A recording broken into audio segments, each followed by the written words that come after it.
Tolman's experiments include experiment on reward expectancy.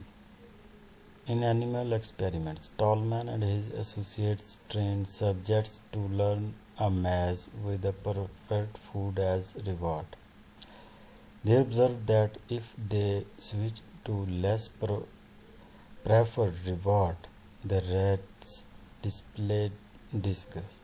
If the reward is absent or changed, the behavior is disrupted but is not considered a reinforce of correct behavior. Number 2. The experiment of place learning demonstrates the existence of spatial expectations.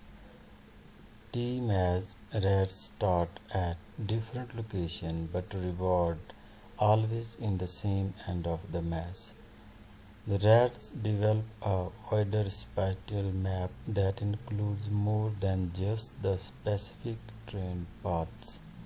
They found out the rats not only develop a narrow map of the correct route, but a very wide map of overall layout. Laws of learning by Tolman. Number 1. Capacity law. This relates to traits, characteristics, and aptitudes of learner which determine the type of task and situation which can be mastered successfully.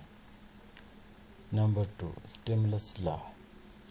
It deals with conditions inherent in the material itself, such as the belongingness of its parts and how successfully it leads to an insightful solution.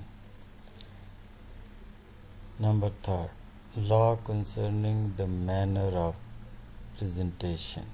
It is concerned with the manner of presentation of materials such as frequency of presentation, distribution of practice, and use of rewards.